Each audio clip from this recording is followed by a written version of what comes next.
Sommes-nous dans un bull trap? Est-ce que cette hausse est à prendre au sérieux? Quels sont les coins à surveiller? C'est ce qu'on va voir dans cette vidéo. Alors prêt? C'est parti.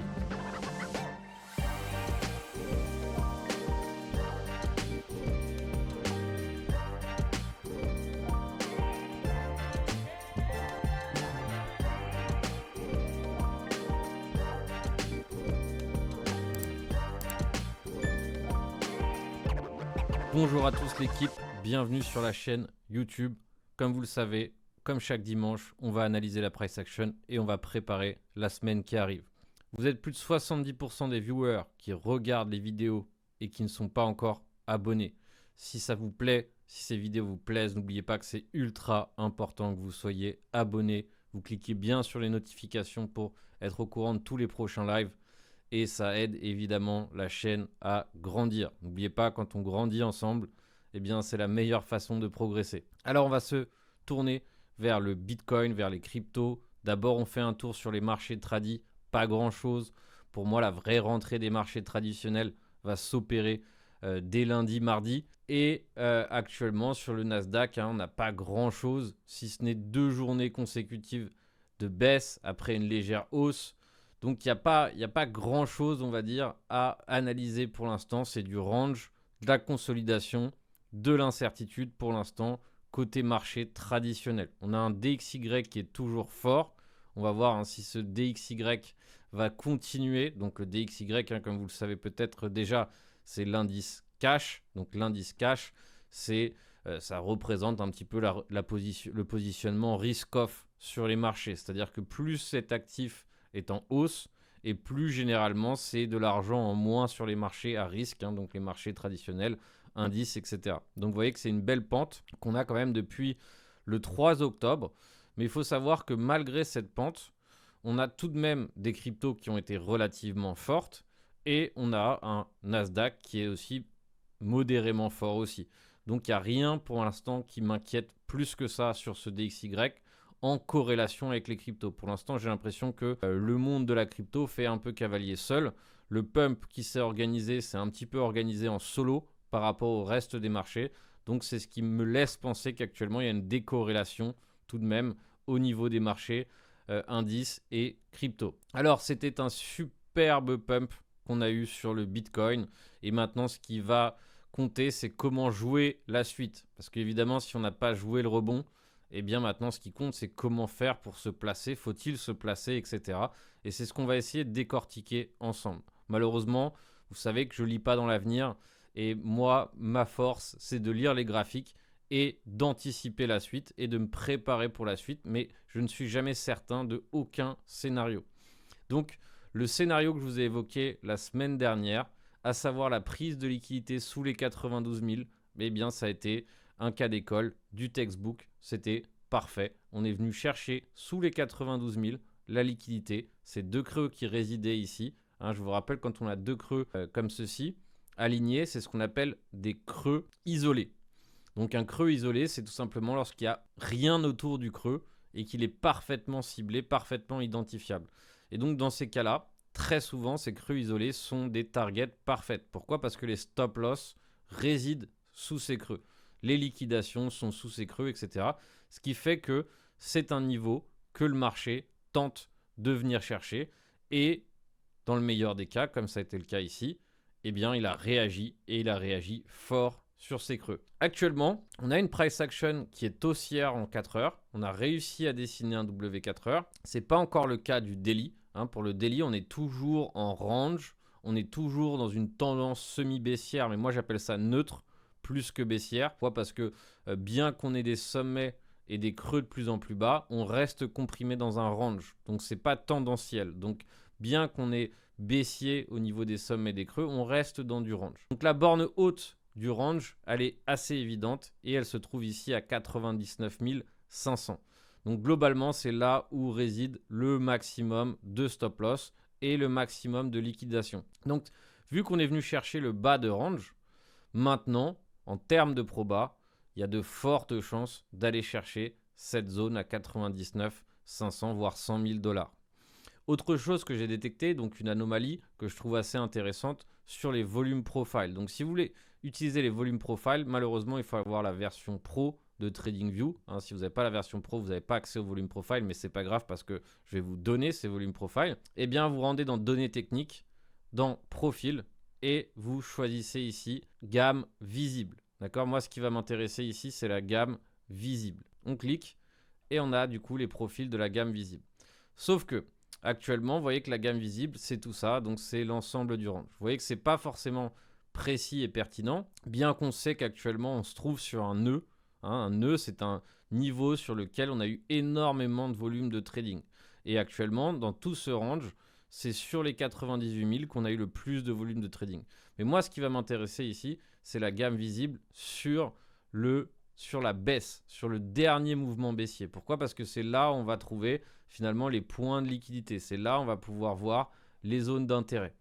Donc, ce qu'on va faire ici, c'est qu'on va se mettre en 4 heures. Comme ça, ça sera plus facile de détecter du coup le dernier mouvement baissier. Et vous voyez qu'actuellement, ce qu'on retrouve sur ce mouvement 4 heures, ou qu'est-ce que je trouve de extrêmement intéressant, c'est qu'au-dessus de la poche de liquidité des 100 000, il n'y a presque rien jusqu'aux 101 000.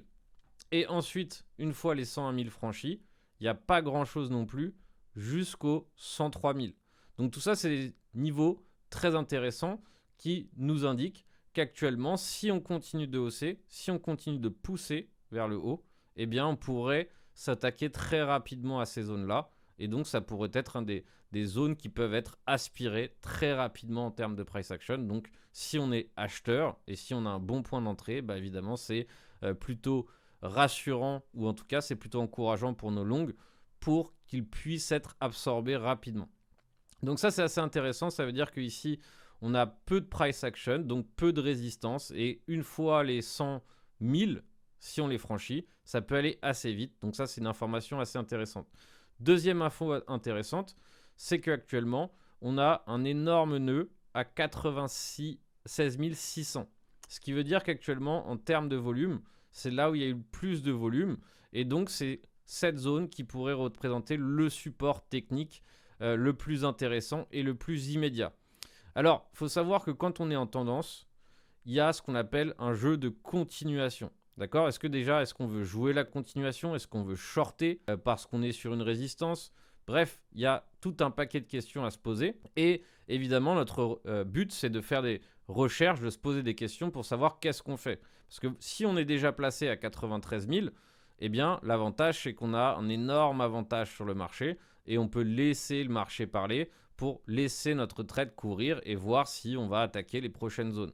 En revanche, ce qui est plus délicat, c'est si on n'est pas placé. Et si on n'est pas placé, on est obligé de se questionner pour savoir quand, comment et où on va se placer. Et malheureusement, il n'y a pas qu'une seule réponse. On n'est pas sûr de aucun scénario. C'est-à-dire qu'il faut savoir se préparer à 3 types de scénarios. Pour moi, il y a 3 types de pullback qui se jouent lorsqu'on est sur une hausse et lorsqu'on est sur une continuation haussière. Le premier pullback, c'est un pullback serré. Donc le pullback serré, généralement, il s'organise sur les 23,6 et très très proche de cette zone. Donc on est actuellement sur le pullback serré. Toute cette zone, compris entre 97 800 et 97 800, est un pullback serré et donc potentiellement une zone intéressante pour jouer la continuation. Malheureusement, c'est risqué. On n'est jamais certain de ne pas avoir justement un pullback profond, mais c'est le jeu. C'est-à-dire que si on n'est pas placé, notre but, c'est de chercher à se placer et se chercher à se placer avec un risque to reward le plus optimal possible. Deuxième optique, c'est qu'on est malheureusement un pullback moyennement profond. Pourquoi moyennement profond? C'est-à-dire qu'on se retrouve sur un pullback compris entre les 38,2 qui serait convergent avec ce creux qui est ici à 96 000 et on va dire cette espèce de bougie rouge avant la hausse. Hein, donc c'est une sorte d'order block, c'est une sorte de zone de demande. Donc on pourrait très bien se retrouver avec un pullback qui vient chercher dans cette zone. Troisième option, donc c'est une option qui est aussi possible et qui est aussi une superbe opportunité d'acheter, eh bien c'est ce qu'on appelle un pullback profond. Et le pullback profond, généralement, il se fait dans la zone des 78,6 sous 0,70. Donc ces 3 options qui vont s'offrir à nous. Malheureusement, on en est convaincu d'aucune, hein, on n'est jamais certain d'aucune. Personnellement, j'opterais plus pour cette première option, si je devais rentrer. Pourquoi? Parce que ça serait l'option qui laisse un petit peu encore les gens sur le banc de touche.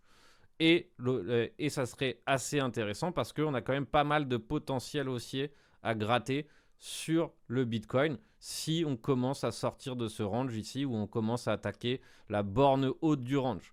Ensuite, évidemment, ce qui se passera après, ça sera un point d'interrogation. Moi, personnellement, j'anticipe un mouvement, deux mouvements et je me paye. Donc moi, personnellement, ici, mon plan, je vous l'ai évoqué la semaine dernière, c'était d'acheter la prise de liquidité. Je l'ai acheté, je me suis servi une première fois, je me suis servi une deuxième fois et maintenant, je suis en prise de profit et j'attends. Donc c'est pour ça que notre objectif, toujours en tant que trader, c'est de visualiser le graphique et de se demander, hein, de se poser la question, où est-ce que je rentre, comment je rentre et comment le faire. Donc ça, c'est pour le Bitcoin. Donc pour l'instant, pas besoin de dire qu'on est haussier, qu'on est baissier. Pour l'instant, on est neutre, on est toujours dans un range et on joue le range. La borne haute du range se situe à 99 500. L'avantage qu'on vient de voir ici sur les volumes profile, c'est qu'il y a peu de volume, donc peu de liquidité probablement, et donc ça peut faire un bouchon de champagne sur cette zone. C'est un petit peu le même bouchon de champagne qui s'est passé sur Ethereum. C'est-à-dire qu'actuellement, Ethereum est en avance au niveau de la price action par rapport au Bitcoin. Donc ça, c'est des éléments importants. Et d'ailleurs, rappelez-vous que j'ai privilégié la semaine dernière l'Ethereum. Je vous ai dit que je suis beaucoup plus haussier sur Ethereum pour ce premier trimestre. Est-ce que je vais me tromper? Peut-être. Encore une fois, je ne suis jamais sûr de rien. Donc, on va passer maintenant à Ethereum. Ethereum qui, lui, a été beaucoup plus agressif. Hein. Pourquoi? Parce qu'il n'a pas forcément offert une vraie grosse prise de liquidité. Hein, il a été beaucoup plus narquois parce qu'il a laissé ce mur ici, ce mur à 3300, être un support sans vraiment venir gratter la liquidité. Hein, donc ici, il n'y a pas eu de prise de liquidité. Mais ici, il y a eu un changement de structure, un W, et on est repassé en tendance haussière en H4 et aussi en daily. Grâce à ce sommet ici qui est au-dessus de celui-ci, nous a fait un V-bottom. Et donc, maintenant, le prochain creux, ça sera un creux qui sera au-dessus du précédent en termes de probabilité, hein, sauf si vraiment on vient directement chercher les 2800. Mais techniquement, maintenant, on a de fortes chances que le prochain creux soit au-dessus du précédent. C'est maintenant un actif qui est fortement conseillé d'acheter. Pourquoi? Parce qu'il est devenu en tendance haussière. Donc, encore une fois, n'oubliez pas, quand on est dans le trading, c'est très bien de travailler avec la tendance. C'est pour ça que, par exemple, quand on a bossé ici l'Ethereum dans le sens de la tendance, hein, lorsqu'on a partagé des superbes entrées, toutes dans YouTube, hein, vous pouvez chercher les vidéos. Je vous ai partagé un setup à 3400, je vous ai partagé un setup à 3000. N'hésitez pas à le chercher dans l'historique des vidéos. Pourquoi? Parce qu'on a partagé des très bons plans et évidemment qu'on est fiers. Maintenant, on peut continuer de retravailler Ethereum à la hausse. Pourquoi? Parce qu'ici, nous a dessiné un W daily et donc maintenant la tendance est haussière en daily, en 4 heures, etc. Et donc maintenant, c'est plutôt green flag pour le jouer à la hausse.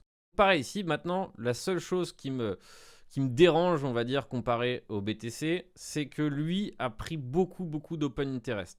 C'est pas forcément mauvais signe, hein, ça veut pas dire qu'il faut shorter parce qu'il y a beaucoup d'open interest, mais ça veut dire qu'il y a beaucoup plus de levier qui est engagé sur Ethereum, et donc ça veut dire que s'il y a des corrections, et s'il y a une correction qui se met en place tôt ou tard, elle sera beaucoup plus agressive que sur le Bitcoin. Actuellement, on a un open interest descendant sur cette dernière consolidation sur le BTC, alors que justement sur Ethereum, c'est plutôt ascendant et c'est plutôt vertical. Là, il va falloir se méfier là-dessus. Ça va être plus difficile d'anticiper un pullback sur Ethereum, hein, ça va être beaucoup plus difficile d'anticiper la zone de pullback s'il y a pullback. Et pareil ici, vous voyez que au niveau de la price action, si on regarde les volumes profile, on s'est affranchi d'une belle zone de support. Vous voyez qu'on a franchi le gros des nœuds, hein, les nœuds de volume. Et derrière, il nous reste un gap ici à 3800. C'est pour ça que ça peut s'enflammer assez vite, chercher les 3800. Et qu'actuellement, on va dire, pour se placer, c'est assez technique et ça va pas être facile. Mais pareil, on peut utiliser la même optique, hein, de prendre Fibonacci, la totalité du mouvement baissier, et de chercher ici un pullback sur la zone des 23,6. D'accord? Mais c'est possible hein, que la price action se fasse de façon agressive. Et c'est souvent en fait ce qui est assez difficile en trading. C'est-à-dire que très souvent, on a une price action très agressive qui offre pas de pullback, mais on ne sait jamais si vraiment il va y avoir un pullback plus profond. Donc on n'a pas le choix. C'est-à-dire que si on souhaite se placer, on doit trouver une façon de se placer et on doit prendre le risque de se faire stopper si ça ne fonctionne pas. Mais là, il est quand même assez emballé, il part assez vite et ça me fait penser qu'on va potentiellement ici avoir, on va dire, une continuation assez rapide pour aller chercher la prochaine poche à 3800. En tout cas, c'est ce qu'on va voir, mais il faudra comptabiliser et penser que lorsqu'il y aura une correction, elle risque d'être violente, elle risque d'être agressive et il faudra évidemment pas acheter trop tôt et se placer correctement. Donc pour l'instant, pour moi, il n'y a plus de swing trading à faire sur Ethereum ou pas de beaux positionnements swing. Pourquoi? Parce que ce n'est pas une entrée qui me permet d'être avantageux sur le prix. Si je devais être swing, eh ben, il faudrait que j'attende beaucoup plus de price action pour pouvoir me placer swing sur Ethereum. Mais en tout cas, ce qui est sûr, c'est qu'il est relativement sexy. On a enfin un retournement de tendance daily.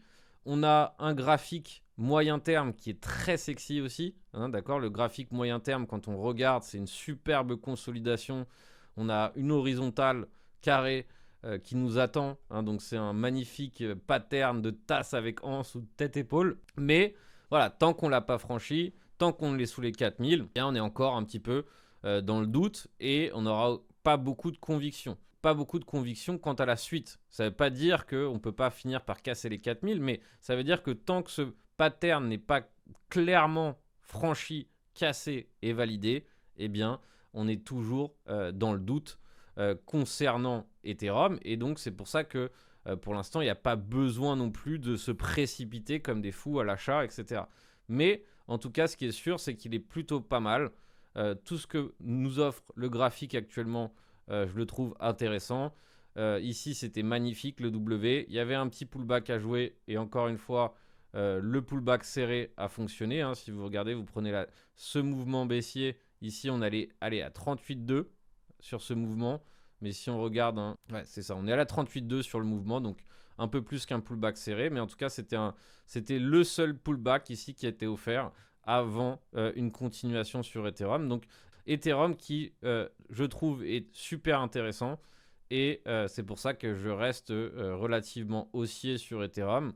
Et il va falloir voir un peu ce que nous offre dans les prochains jours Ethereum pour pouvoir rentrer. Ça, c'est l'avantage des élèves qui sont dans le Discord Pro. Pourquoi? Parce que nous, on voit la price action tous les jours. Et tous les jours, on peut voir s'il y a une entrée ou pas qui se profile. Alors, ultimatum pour la session de webinaire débutant qui aura lieu ce soir à 18h. Donc pour ceux qui regardent la vidéo et vous la regardez avant 18h, vous pouvez encore vous inscrire pour le webinaire débutant.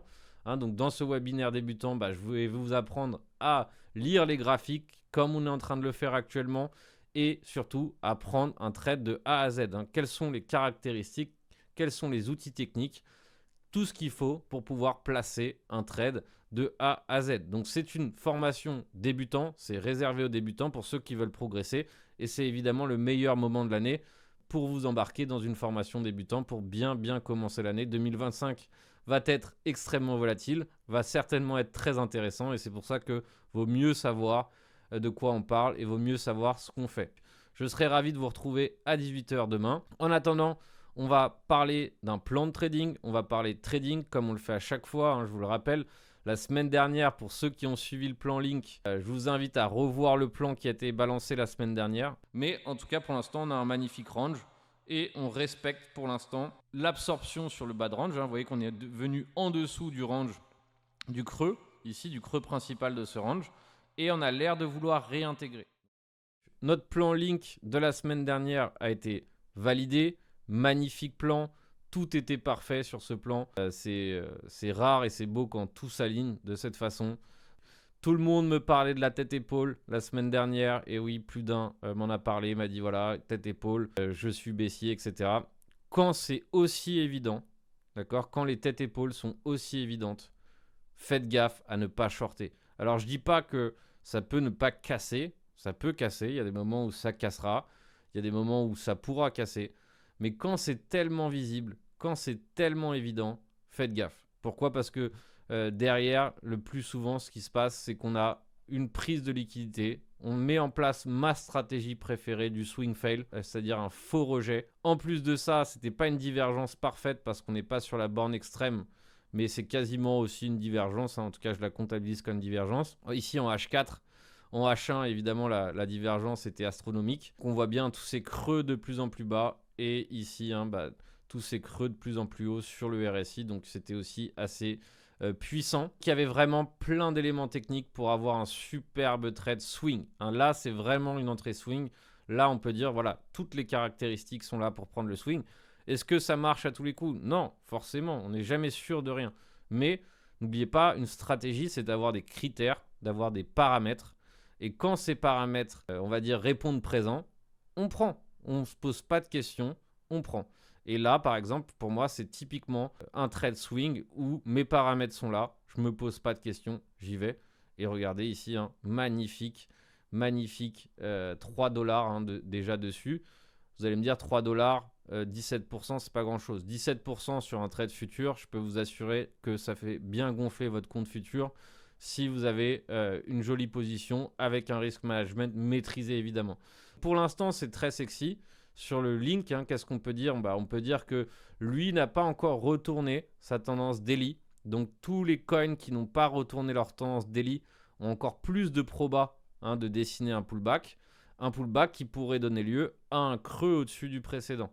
C'est pour ça qu'il n'y a pas forcément besoin de se presser. Si on n'est pas rentré tout de suite, eh bien là, ça reste évidemment périlleux de se placer. En tout cas, en swing, je ne sais pas si j'aurais envie de me placer sur cette zone. Mais une chose est sûre, c'est que maintenant, la target se trouve à 25,40. 25,40, c'est l'ancien sommet. C'est là où le prix va tenter d'aller. Maintenant, quand on est scalper, quand on fait de l'intraday, eh bien évidemment, on peut chercher des entrées pour pouvoir se placer en mode continuation. D'accord? Mais là, on vient de s'attaquer à une poche de liquidité. Vous voyez qu'on a buté dessus. On a buté 2 fois dessus. Donc, ça consolide. Donc, ça commence à réagir. Donc, maintenant, il va falloir voir s'il y a assez de force pour pousser ou si, au contraire, on va avoir un rejet et un pullback. Mais en tout cas, magnifique plan. Encore une fois, partagé entièrement gratuitement sur la chaîne.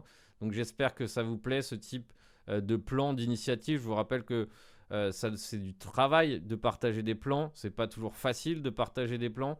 Et j'espère que vous soutenez cette démarche. Donc, n'hésitez pas à me le dire dans les commentaires que ces plans vous plaisent et que vous souhaitez continuer à avoir des plans de trading gratuits sur la chaîne. Alors, autre plan, autre coin qui m'intéresse fortement, c'est le Solana.